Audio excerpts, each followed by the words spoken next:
오늘도 하나님 우리와 함께 하십니다. 말씀 듣고 은혜 받고 새로운 하나님 서실 사람으로 세워지는 귀한 시간 될 수 있게 바랍니다. 하나님께서 지금 우리에게 어떤 소원이라도 들어주시겠다고 하신다면 여러분 무엇을 구하시겠습니까? 아마도 구할 것이 많겠죠. 건강, 명예, 부, 명성, 회복, 권력, 지혜, 다양한 사람들이 다양한 것을 구할 것입니다.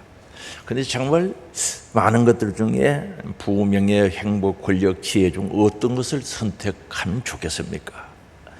솔로몬은 하나님께 1000번제를 드린 후에 하나님께서 말씀하셨습니다. 내가 내게 무엇을 주고 너는 구하라고 말씀하신 거죠. 그때 솔로몬은 종은 작은 아이라 출입할 줄 알지 못하고 듣는 마음을 종에게 주사 주의 백성을 재판하여 선악을 분별하게 하옵소서라고 하면서 지혜를 구한 거죠. 솔로몬도 구할 것이 많겠죠. 국방을 생각하면 군사력도 필요하고 여러 가지 구할 것이 많은데 그런 지혜를 구했습니다. 그때 하나님께서 솔로몬의 지혜를 선택하심을 매우 기뻐하신 거죠. 그 많은 것들 중에 지혜를 선택했기 때문에 하나님은 기뻐하셨고, 그래서 하나님께서는 솔로몬에게 이 세상에서 전무후무한 지혜자가 될 것을 말씀하셨고, 그뿐만 아니라 지혜뿐만 아니라 명예와 권력도 그에게 주시겠다고 약속하셨던 것을 알 수가 있습니다. 잠언 4장 7절에 보면은 지혜가 제일이니 지혜를 얻으라고 말씀합니다. 지혜가 제일이라는 거죠. 그래서 지혜를 얻으라고 말씀하고 있습니다. 그럼 지혜는 무엇인가? 지혜는요, 하나님께서 주시는 지혜가 있고 세상에 지혜가 있습니다. 그런데 지혜란 국어사전에 찾아보니까 사물의 이치나 상황을 제대로 깨닫고 그것에 현명하게 대처할 방도를 생각해내는 정신의 능력이라고 이렇게 표현하고 있습니다. 이 말을 보면 지혜란 것은 바른 사고, 바른 생각을 하게 되고 바른 선택을 하게 되고, 그 지혜를 가지면 바른 사고, 생각, 바른 선택하고 바른 행동으로 결국 이어질 수 있다는 거죠. 그래서 하나님의 지혜는 하나님께서 보시는 것처럼 사물을 볼 때 생기는 겁니다. 하나님께서 주신 지혜는 하나님의 마음을 가지고 하나님의 눈으로 사물을 볼 때 하나님의 지혜가 생기게 되는 거죠. 그래서 하나님께서 보시는 것처럼 사물을 보면 우리는 우리의 문제의 근본적인 원인이 무엇인지를 파악할 수가 있게 되는 거죠. 그래서 일들이 일어납니다. 예를 들어서 어떤 사고가 일어났어요. 그게 왜 일어났는가? 하나님의 눈으로, 하나님의 마음으로 그것을 자세히 들여다보면 그 원인이 정확하게 파악되어진다는 거죠. 그리고 어떤 조처를 취할 수도 있다는 거죠. 그러면 이렇게 해야지 저렇게 해야지 조처를 취할 수 있게 된다는 거죠. 그럴 때 우리는 행복하고도 성공적인 삶에 대한 하나님의 원리를 발견하게 되는 겁니다. 아, 하나님이 원하시는 것 이거구나, 하나님께서 원하시는 원리는 이것이구나를 깨닫게 되는 겁니다.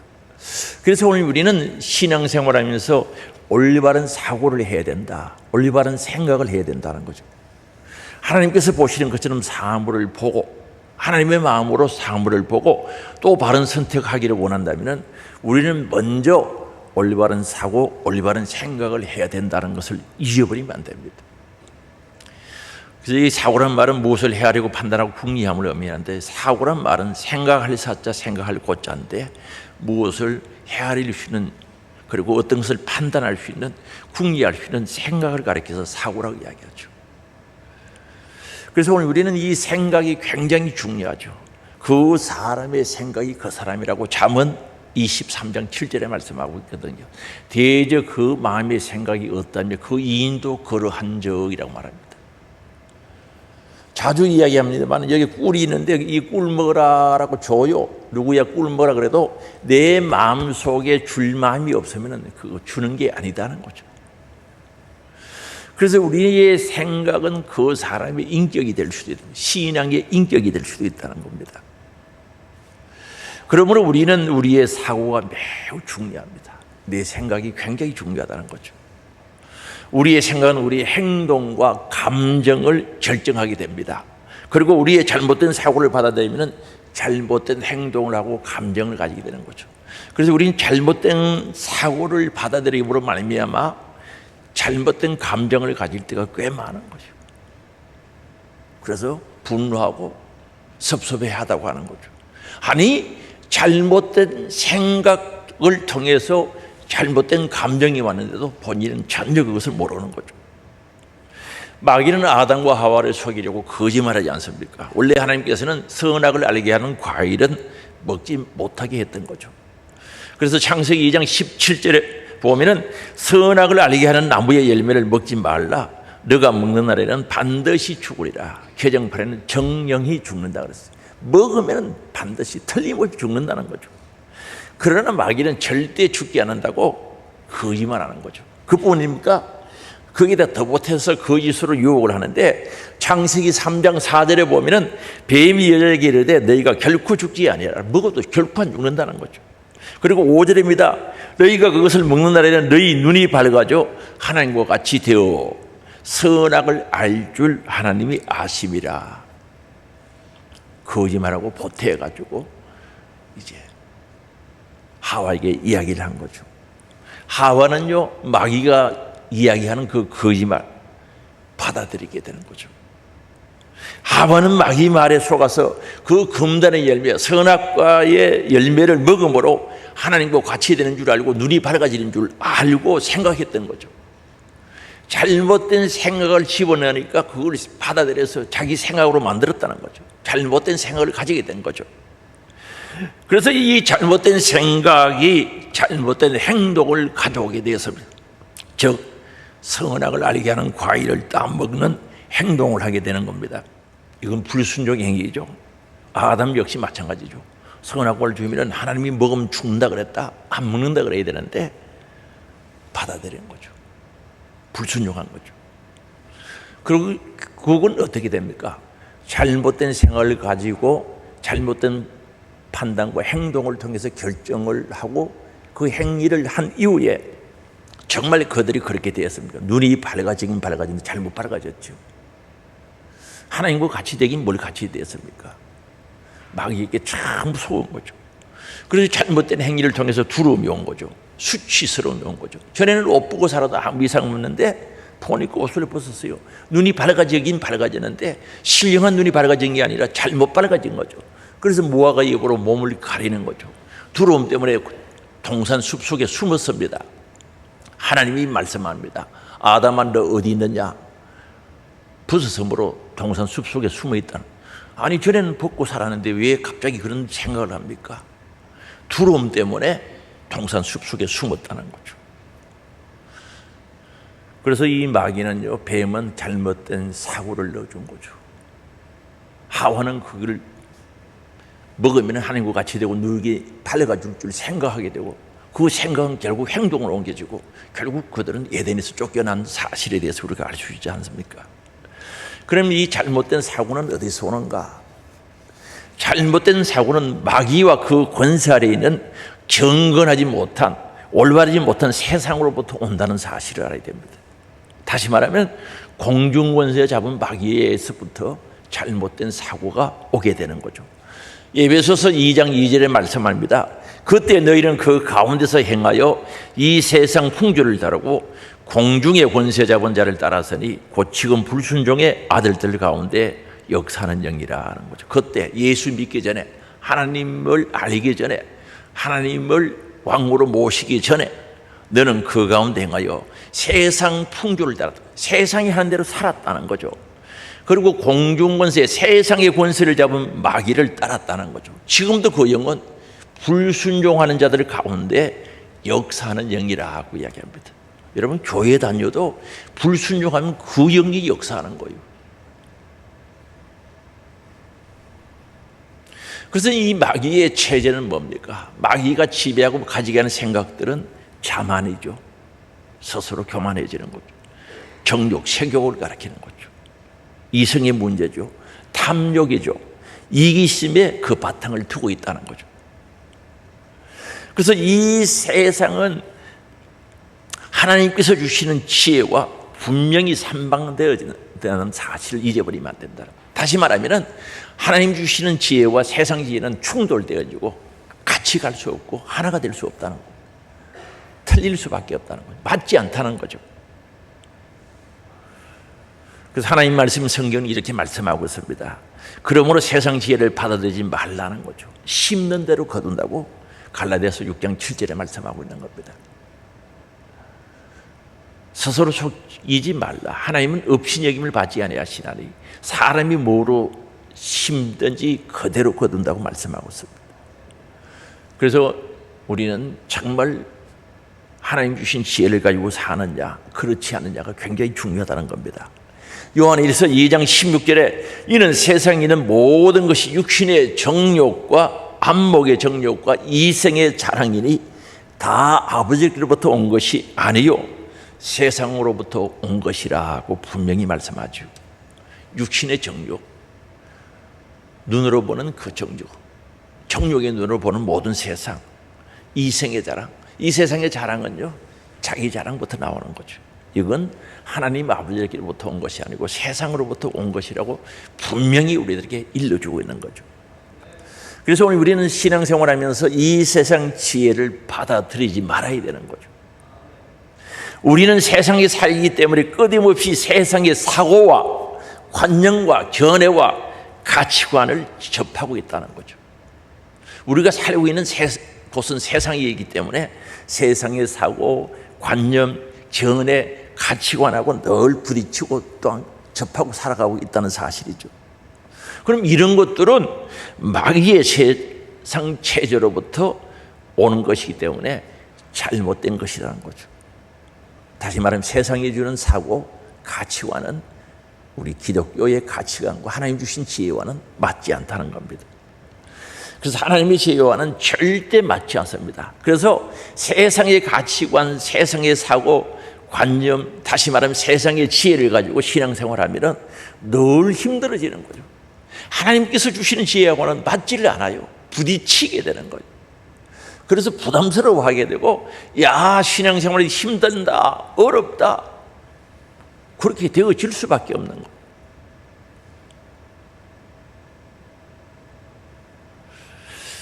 그래서 우리는 세상의 지혜를 버려야 받아들이지 말아야 신앙생활을 행복하고 즐겁고 기쁘고 감사함이 있고 소망이 있는 생활이 되어지는 거죠. 수십 년 교회에 다녀도 아직도 세상적인 지혜를 가지고 살면은 교회에 들어오면은 맞는 게 없어요. 아무것도 안 맞아요. 기도하라 안 맞죠? 맞을 수가 없지. 11조하라 맞을 수가 없는 거예요. 안 맞죠? 세상의 가치관하고는 절대 맞을 수가 없습니다. 세상의 지혜하고는 안 맞아요. 예배 잘 드립시다. 안 맞아요. 그래서 부담이 팍 되는 거죠. 신앙생활을 하면 할수록 부담감을 느끼고 짐이 되어지는 거죠.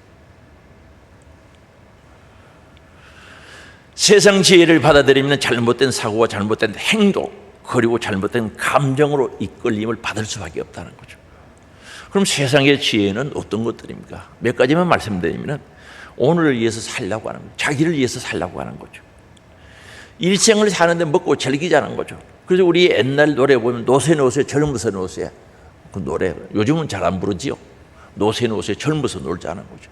그런 사고를 가지고 있고 그런 가치관 그런 지혜를 가지고 있는 거죠. 그게 인식되어 있는 거죠. 저는 어렸을 때 그걸 하도 많이 들어가지고 아직도 그게 남아있는 거예요. 노자 언제 놀자는 겁니까? 젊어서 놀자는 거예요. 아니 충성하고 주의 일을 하는데 젊어서 해야지. 전혀 맞지 않다는 거죠. 그래서 오늘 우리는 이 세상을 어떻게 사느냐가 굉장히 중요하거든요. 내가 일생을 사거든요. 이생 사는 사람 아무도 없어요. 일생을 살아요. 한번 딱 가면 다시 돌이킬 수 없는 거예요. 마귀는 끊임없이 속이죠. 내일 하라고요. 오늘 놓쳐버리면 내일은 없어요. 오늘 예배에 참석하는 사람이 어떻게 내 일생을 살아가면서 참석할 수 있단 말입니까? 시간이 지나가 버리면 끝나는데. 그래서 우리는 하루하루 어떻게 사느냐가 굉장히 아주 중요하단 말입니다. 그리고 세상이 뭡니까? 세상의 지혜는 좋다고 느껴지면 하라는 거죠. 네가 마음에 좋다고 생각하면 행동을 하라는 거죠. 교회 오기 쉽다고 생각하면 오지 말라고 세상은 지혜는 그렇게 주는 거예요. 오늘 오신 분들은 어쨌든 하나님의 지혜를 가지고 잘 오셨어요. 할렐루야. 잘 오셨어요. 아니 오늘 몸 피곤하고 찌부둥하고 가기 싫으면 세상 지혜는 가지 말라는 거죠. 쉬어라는 거죠. 그 말 들으면 교회에 못 오는 거죠. 올 수가 없는 거죠. 오라고 전하면 부담이 팍 되는 거죠. 로마서 8장 13절에 분명히 말씀합니다. 너희가 육신대로 살면 반드시 죽을 것이다. 영육이 죽는다 말입니다. 내 육신의 소욕대로 살면 반드시 죽어. 영육이 죽는다고 말씀합니다. 그래서 영으로서 성령의 능력으로 내 영으로서 몸의 행실을 죽이면 살리라는 거죠. 에덴 동산에 아담과 하와가 범죄하기 전에 그들의 삶은 어떻습니까? 영으로 몸의 행실을 죽이며 살았던 거죠. 다시 말하면 명예의 지배를 받고 살았던 겁니다. 그런데 범죄한 이후에 사라져버렸거든요. 그러나 오늘 우리들에게 요구합니다. 영으로서 몸의 행실을 죽이면 살리니 영육이 사는 줄 믿을 수 있기 바랍니다. 그래서 세상은 계속해서 육신의 욕구대로 살라고 부추기는 거죠. 육신의 욕구대로 살아가는 거죠. 기회 있을 때 즐겨라. 선한 일은 나중에 해도 된다. 주를 위해서 사는 것보다 너 자신을 위해서 먼저 살아라. 주를 위해서는 내일 하면 된다. 무슨 내일 위해서 하면 됩니까? 내일은 내 시간이 아닌 줄 아시기 바랍니다. 우리 내일부터 한다, 내일 한다고 잘 그러는데 내일은 내 시간이 아니에요. 지금 내가 살아가는 이 시간이 내 것이지. 지나간 과거도 내 것 아닙니다. 그건 내 것이 아니죠. 여러분 내일 보장됩니까? 사랑하는 성도 여러분, 내 육신의 요구죠. 세상 시에는 그대로 살아가는 거죠. 영혼의 때를 망각하게 하는 거죠. 잊어버리게 만드는 거죠. 오늘 분명 우린 6, 70에 또는 7, 80에 뭐 요즘 90이라고 합시다. 100세라고 합시다. 이 육의 때가 딱 육신의 때가 끝나면 영원한 영혼의 때가 있는데 그 영혼의 때를 잊어버리게 한다는 거죠. 망각하게 한다는 거죠. 그래서 다음에 하라, 내일 하라고 이야기합니다. 이스라엘 백성들이 광야 생활하면서 두 가지를 망각해버렸죠. 두 가지를 잊어버린 거죠. 하나는 애국에서 구원받은 사실에 대해서 잊어버렸어요. 그들이 벽돌 굽고 노동에 시달리고 채찍 맞고 할 때 하나님 앞에 애절하게 기도했거든요. 하나님 한 번만 내려와서 보시라고 기도했던 거죠. 출애굽기 2장 23절에 있죠. 한 번만 내려오셔서 보시라고. 그래서 하나님 내려오셔서 보니까 그들이 고난 중에 있는 거예요. 그래서 하나님께서 그들을 생각하시고 그들의 조상과 약속하신 것을 생각해서 모세를 지도자로 세운 거예요. 그래서 10가지 재앙을 통해서 10가지 기적을 통해서 애굽에서 자유함을 해방의 은혜를 주셨단 말입니다. 전적인 하나님의 은혜죠. 한 가지도 아닌 10가지 재앙을 통해서 바로 애굽에서부터 자유, 해방을 그들에게 허락해 주셨다는 거죠. 이거 잊어버려야 돼요. 기억해야 돼요. 그래서 하나님께서 그걸 잊지 아니하도록 유월절을 지키라 그랬어요. 유월절을 지키도록 했어요. 그런데 광야 생활하면서 그걸 싹 잊어버렸어요. 그리고 하나님께서 적과 꿀이 흐르는 가나안 땅을 약속으로 주신 겁니다. 분명히 주셨습니다. 그 지역에서는 제일 좋은 땅이죠. 적과 꿀이 흐르는 가나안 땅. 오아시스가 있고 물이 있고 과일나무가 있고 여리고에 해당하는 지역인데 제일 좋은 지역이죠. 그걸 약속으로 주셨단 말입니다. 그러면 그들이 광야 생활하면서 정말 애굽에서 자유함을 누리고 또한 해방되어서 자유함을 누리는 그 기쁨과 감사함을, 그 은혜를 잊지 말고 감사하면서 하나님께서 주신 약속의 땅, 적과 꿀이 흐르는 가나안 땅을 약속을 지키고 믿음으로 받아들이면서 그곳을 향해서 갔다면 얼마나 좋았겠습니까? 그런데 이거 모든 걸 싹 망하게 해버렸거든요. 그리고 광야에서 좀 힘들고 어렵고 생각대로 잘 되지 않으면 애굽으로 돌아가자. 우리 과거에 애굽에 있을 때가 좋았다는 거죠. 그래서 민수기 11장 5절에 보면요, 예후에 있을 때는 생선 먹고 오이 먹고 참외 먹고 부추, 파, 마늘 먹으면서 잘 살았다는 거죠. 저기 나오는 음식들이요, 스터미너 식품이에요. 기력이 없다, 거기 있을 때는 저런 거 먹고 살았다는 거죠. 부추, 파, 마늘들 이런 거 먹고 살았다는 거죠. 그리고 고기 가막 곁에서 고기 뜯어 먹고 살았다는 거죠. 언제 그랬어요? 그들이 언제 그랬습니까? 벽돌 굽는다고 고난과 고통 가운데 살았지 언제 그걸 해? 이 생각나고는 생각이 잘못된 거죠. 거짓 생각을 하고 있다는 거죠. 하나님을 속이는 생각을 하고 있다는 거죠. 그래서 그 1세대들은 광야에서 쓰러졌다라고 표현합니다. 죽었어요. 믿음의 사람 여호수아 갈렙에는 광야에서 1세대는 다 죽어버렸죠. 하나님께서 말씀하십니다. 갈라디아서 6장 7절에 스스로 속이지 말라는 거죠. 하나님은 업신여김을 받지 아니하신다는 거죠. 사람이 무엇으로 심든지 그대로 거둔다고 분명히 말씀하고 있다는 거죠. 세상 지혜는 하나님을 속이려고 하는 어리석음을 가지고 있어요. 세상이 주는 지혜는 하나님을 속이려고 해요. 비참하지 않습니까? 하나님 말은 전지전능하신 분이다. 능력이 있고 모든 것을 아시는 분이고 편재에 계시고 어디든지 계시는 하나님이라고 말씀하시면서 아나니와 삽비라처럼, 누구처럼? 아나니와 삽비라처럼 하나님을 속이려고 하는 거짓된 행위가 있게 되는 거죠. 그게 어디서 오는 겁니까? 세상이 주는 지혜, 마귀가 주는 지혜라니까.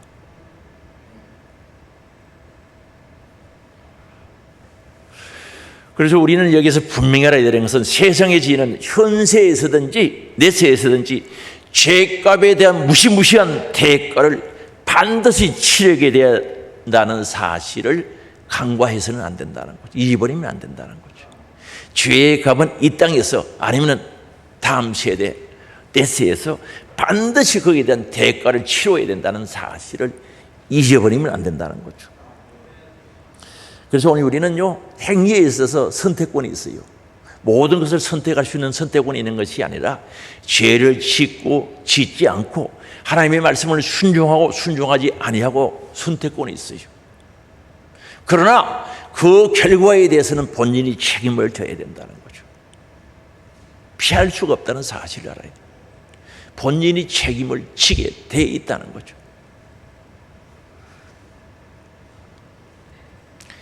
우리는 이 세상에서 우리가 한 행위에 대하여 하나님께 설명할 수 있어야 됩니다. 내가 한 행동, 내가 한 행위, 내가 한 말, 하나님 앞에서 말할 수 있어야 돼요. 그리고 행동에 대한 설명이 되어져야 된다는 거죠. 예를 들어서 오늘 주일에 교회에 못 왔으면 하나님 앞에서 내가 왜 못 왔는지 말할 수 있어야 되는 거예요. 맞아요, 안 맞아요? 맞아야지.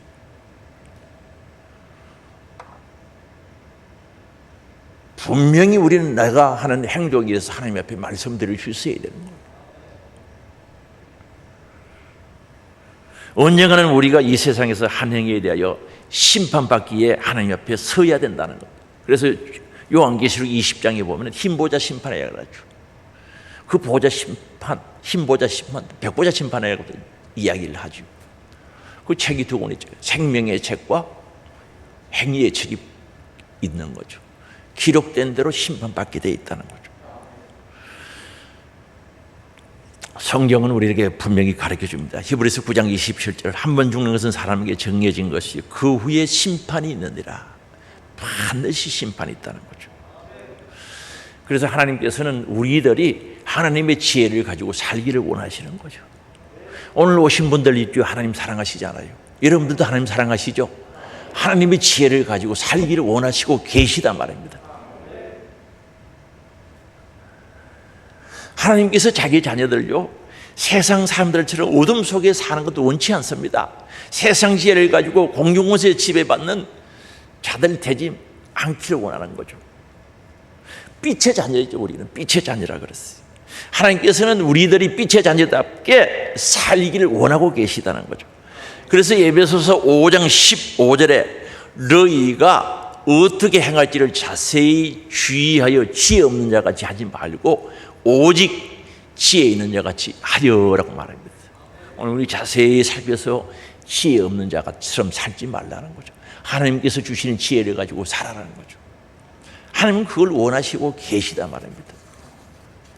다시 말씀드리지만 교회에 오래 다닌다고 되는 게 아니고 하나님의 지혜를 가지고 살아야 되는 거예요. 하나님의 지혜를 가지고 살아야 된다니까요. 50년 다니면 뭐합니까? 100년 다니면 뭐합니까?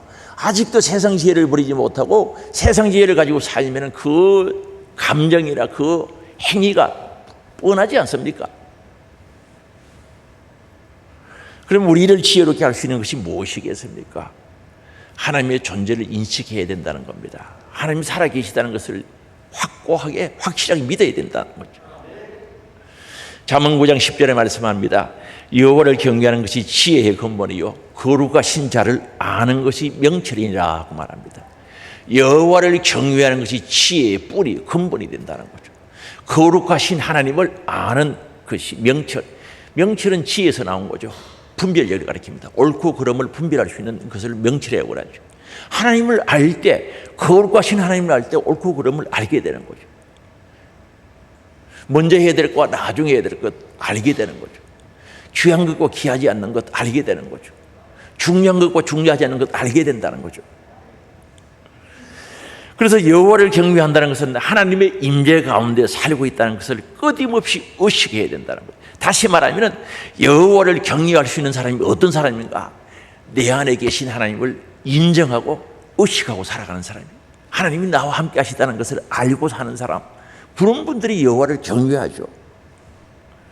그래서 내가 하나님의 임재를 의식하고 살아갈 때 내 생각이나 내 말이나 행동이 하나님을 기쁘시게 해드릴 수 있다는 겁니다. 분노가 딱 올라오죠. 하나님을 의식하는 사람은 참아요. 견딜 수가 있어요. 분노가 순간적으로 탁 올라올 때 하나님을 의식하는 사람은 참아요. 견딘다니까요. 그러나 하나님을 잊어버리면 자기 성격대로 해버리는 거죠. 그래서 오늘 우리는 하나님을 의식하고 산다는 것이 굉장히 중요하다는 거죠. 그래서 여호와를 경외하는 것이 지혜의 근본, 뿌리가 된다는 거 말씀하고 있습니다. 그래서 우리는 하나님께서 어떤 분이심을 우리는 알아야 되겠고요. 또 기억하고요. 그분을 높여드리려고 경외하려고 힘써야 됩니다. 또 그렇게 살기를 원하고 계시죠. 우리는 하나님께서 노하시거나 슬퍼하시지 아니하도록 그저 하나님을 기쁘시게 하려고 애쓰고 있지 않습니까? 그래서 우리가 끊임없이 하나님이 나와 함께 계시다니 하나님을 내 안에 모시고 산다는 것을 인식하고 살아갈 때 세상의 것에 관한 심은 점점 줄어든다는 거죠. 내가 하나님을 알고 인정하는 것만큼 세상에 대한 관심은 줄어들고 세상의 지식에 대해서 관심이 없어지는 거죠. 그리고 하나님에 대한 지식에 대해서 하나님에 대해서 관심이 더 많아지는 거죠. 그게 예수 믿는 사람이죠. 예수를 믿으면 그렇게 돼야 되는 겁니다. 점점점 세상의 지식에 세상의 지혜에는 관심이 없어지고 하나님이 주신 지혜, 하나님 주신 지식에 관심이 점점 많아져야죠. 그게 예수님 믿는 사람이죠. 말은 예수님을 믿는데 말은 예수님을 믿는데 점점 세상 지혜에 관심을 가지고 그게 마음을 생각을 가진다면 잘못되어진다는 거죠. 고린도후서 5장 9절에 말씀하고 있거든요. 그런즉 우리는 몸으로 있든지 떠나든지 주를 기쁘시게 하는 자가 되기를 힘써노라. 힘써야 되는 거죠. 자주 이야기합니다. 영적인 일은 신앙생활은 힘쓰지 않으면 되는 게 없어요. 기도 가만히 있으니까 됩니까? 힘써야 되지. 전도 힘써야 됩니다. 예배드리는 거 힘써야 예배드리죠. 정말 하나님을 기쁘시게 주님을 기쁘시게 하는 자가 되기는 힘써야 되어진다는 거죠. 이 일에 우리 함께 할 수 있기를 힘쓰는 자가 될 수 있기를 바랍니다. 그리고 우리는 마음을 새롭게 해야 됩니다. 우리는 하나님의 지혜를 받아들이기 위해서는 늘 마음이 새로워져야 됩니다. 세상의 지혜가 충만한데 하나님의 지혜를 받을 틈이 없는 거예요.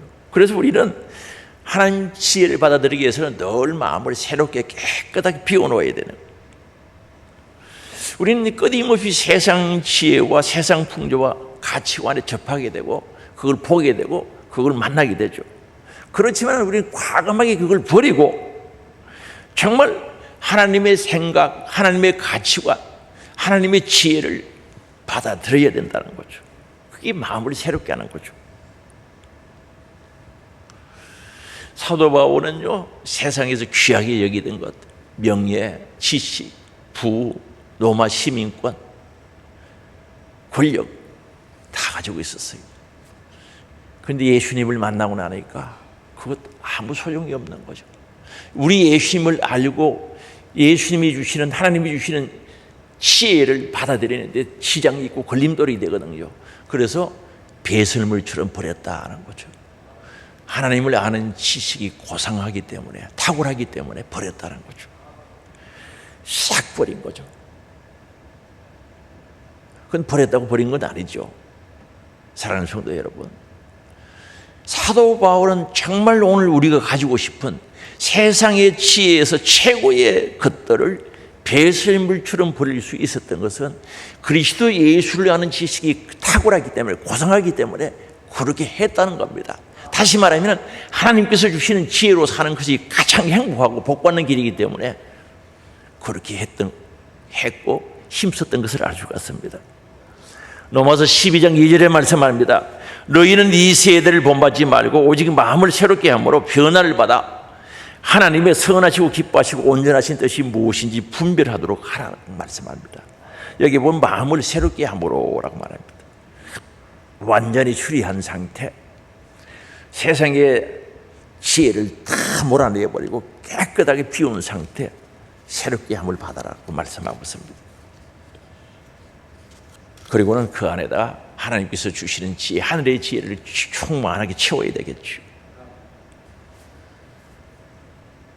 오늘 우리는 마음 새롭게 해서 하나님의 지혜로 채워지기를 원합니다. 그리고는 지혜롭다는 것은 단지 하나님께서 무엇을 행하기를 원하신지 아는 것이 아니라 그분이 원하신 바를 선택하고 행동으로 옮기는, 행하는 것을 가리켜서 지혜롭다라고 이야기합니다. 저 사람이 지혜로운 사람이라고 했을 때는 하나님께서 주신 지혜를 가지고 생각하고 결정하고 행동으로 옮길 때 아, 저 사람은 지혜로운 사람이라고 이야기를 합니다.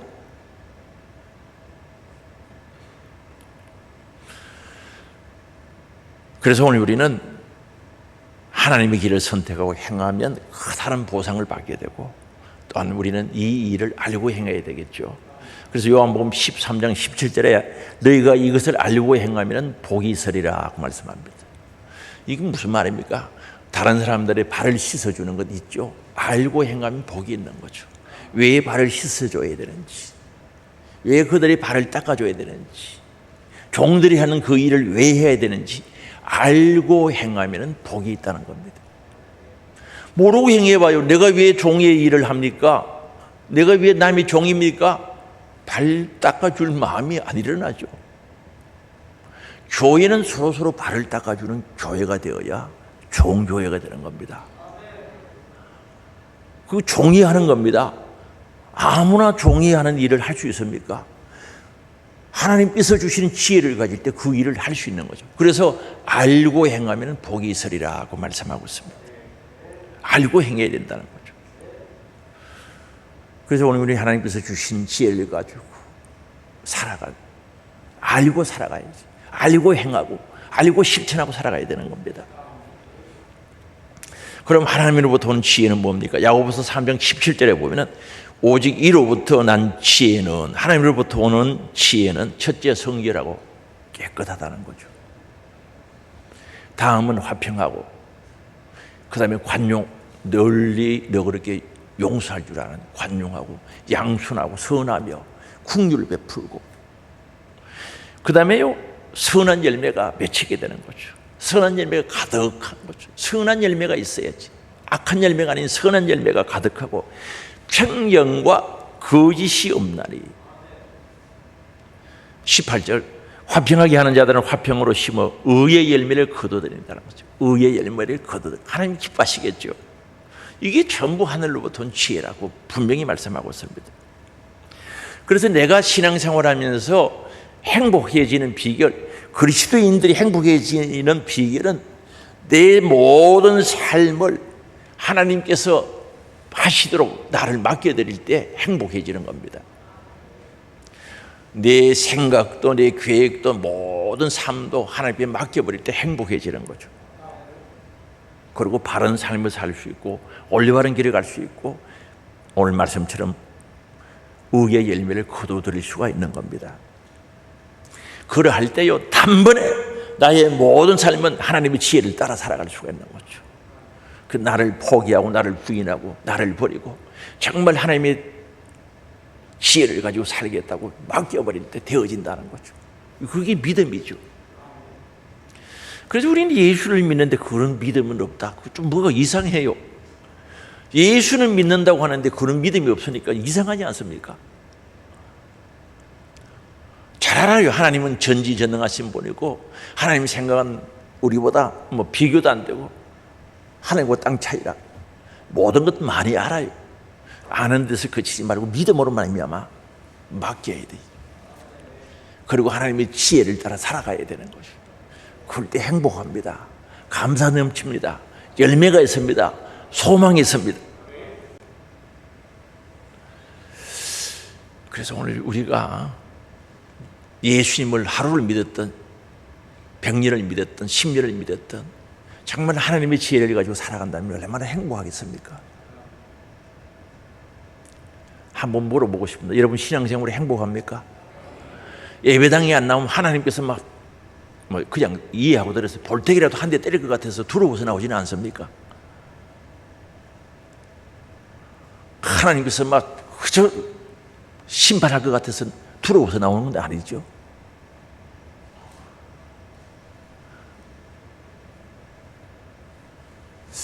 하나님 지혜 속에는 모든 것이 들어있거든요. 사랑하는 성도 여러분, 하나님의 지혜 속에는 다 들어가 있는 거죠. 내 생명도 영생도 천국도 하늘의 영광도 모든 것이 들어가 있습니다. 그거 가지면요 다 가지거든요. 하나님 지혜대로 살면은요 모든 것을 소유하거든요. 요즘요 이 책에 설문조사했는 거 보면은 교회 다니는 분들이요 죄 이야기, 천국 이야기는 별로 좋아 안 한대요. 천국 이야기는 좋아하죠. 죄 이야기, 회개 이야기, 지옥 이야기를 그렇게 좋아하지 않는데요.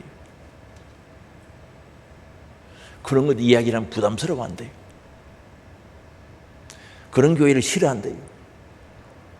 우리 교회는 어떤 교회인지 모르겠습니다만은 죄 이야기하고 회개합시다 그러고 천국 가자 그러고 하면은 지옥 가면 안 된다고 하면 싫어하는 거예요.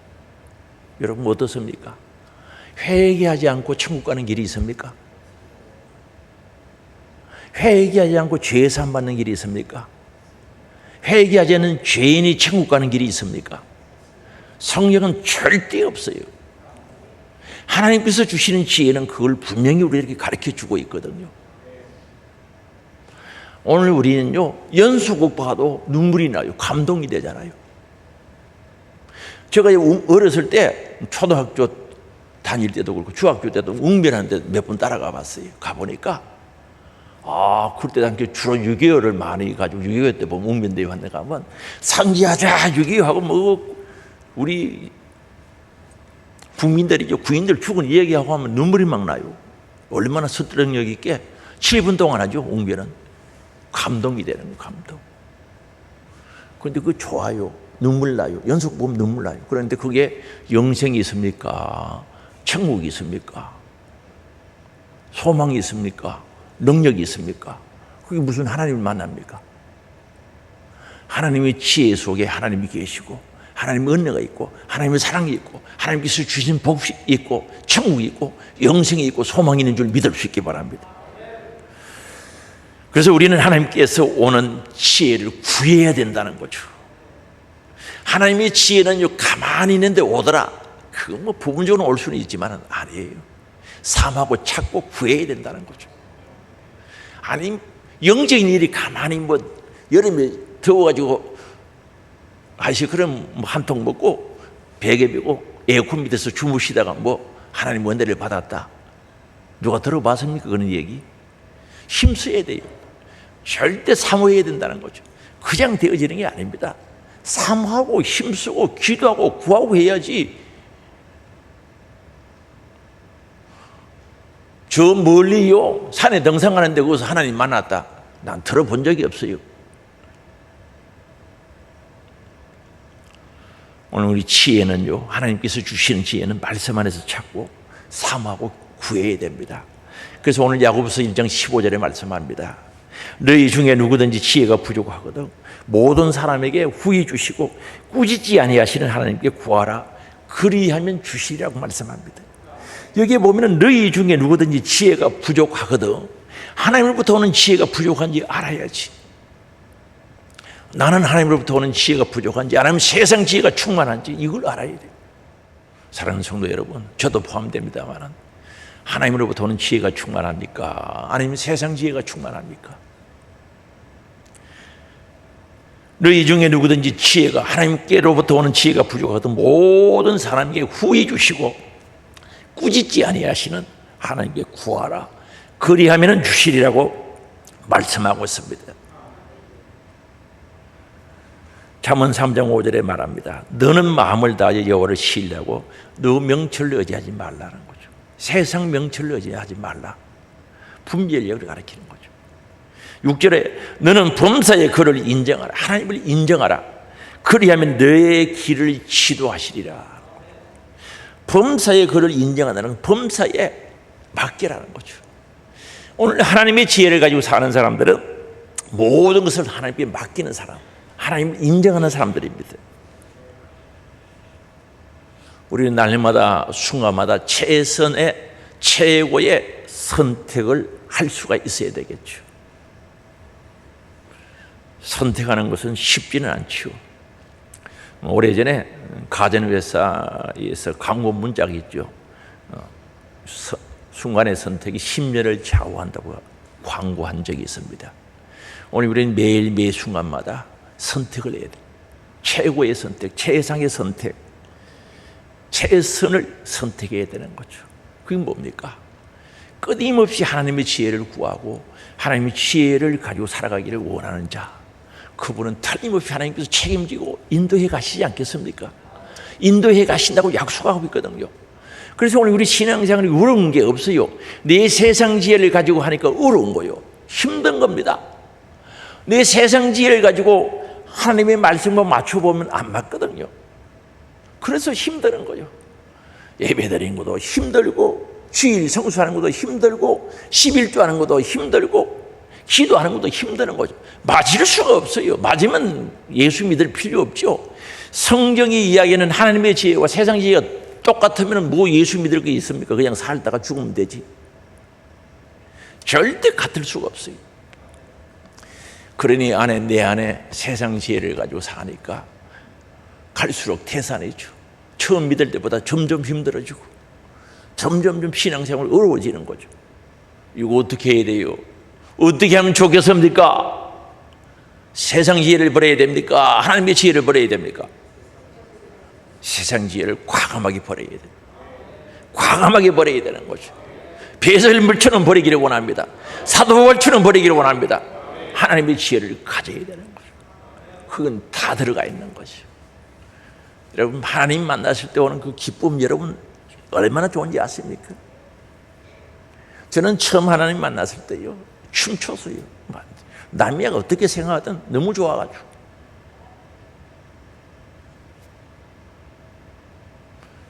하나님께서 주신 지혜 속에 다 모든 것이 그 안에 있습니다. 오늘 우리 날마다 하나님의 지혜를 선택하고 최고의 최상의 선택인 줄 알고 살아가는, 그러므로 승리하는 우리 하늘소망 가족들이 될 수 있기를 주님의 이름으로 축복합니다. 우리 다 같이 주여 한번 부르고 합심해서 기도합니다. 주여